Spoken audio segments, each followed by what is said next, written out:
Colour black అయితే equal అయిపోతారా? 4 కాళ్ళు ఉంటే ఈక్వల్ అయిపోతారా? తోక ఉంటే ఈక్వల్ అయిపోతారా? ఇప్పుడు చాట్ జీపీటీని అడిగిన అనుకోండి, 4 legs, tail, black, put a nose అంటే అది ఎలకనిస్తుందో ఏనుగునిస్తుందో చెప్పలేదు. చాట్ జీపీటీ నిర్ణయిస్తుంది మీ అందరినీ. మీరు ఎట్లా జీవించాలో జెమినీ గాడు చాట్ జీపీటీ, అది ఆడో ఆమెనో తెలియదు. జెమినీ ఆడామనా మగామనా చెప్పోయా? తెలీదు. అది నిర్ణయిస్తుంది. ప్రతి ప్రాబ్లంకి జెమినీని అడుగుతున్నాడు.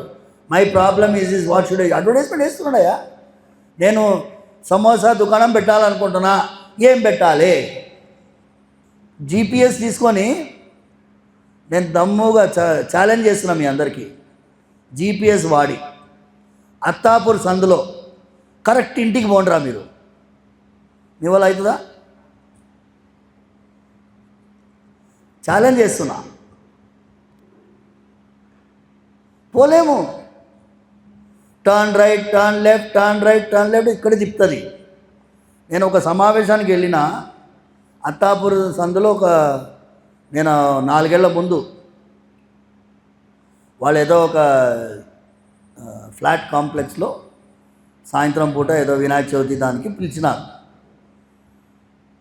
నాకు లొకేషన్ పెట్టినారు వాళ్ళు. నేను దాని మీద నమ్మకం కదా, మనకి జీపీఎస్ అంటే చూపిస్తుందిరా అనుకొని పెట్టినాం. పోతున్నాం. అత్తాపూర్లో pillar number so and so left తీసుకోవాలి. తీసుకున్నాం. అది టర్న్ లెఫ్ట్ అంటుంది, టర్న్ రైట్ అంటుంది, టర్న్ లెఫ్ట్ అని తిప్పి మళ్ళీ అడిగే తీసుకొచ్చింది. అది 3 రౌండ్లు కొట్టినాం. ఇక మా వల్ల కాలే. అక్కడ ఒకడు పోతున్నాడు, ఏం పంతులు గారు ఇక్కడే తిరుగుతున్నారు, ఎవరు కావాలి మీకు అని అడిగిండు. నాయన ఈ బిల్డింగ్ ఎక్కడ ఉంది ఆడు చెప్పు అన్న. మీరు వచ్చిండ్రు కదా అదే దారిలో లెఫ్ట్ సైడ్లో ఉంది అన్నాడు. ఆఖరికి జీపీఎస్ పనిచేయలే, మనిషిని అడగాల్సి వచ్చింది.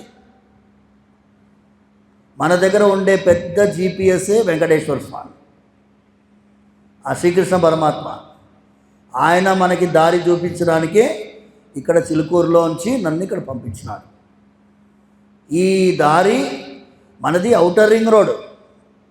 ధర్మంలో పుట్టాము అంటే నేరుగా వైకుంఠానికి చేరే దారిలో పుట్టినాం.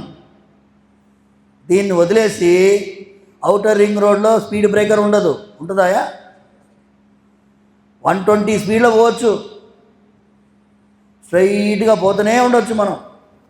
ఎవడన్నా పిచ్చోడు దిగి అత్తాపూర్ సందులో పోతాడా అండి? పోడు.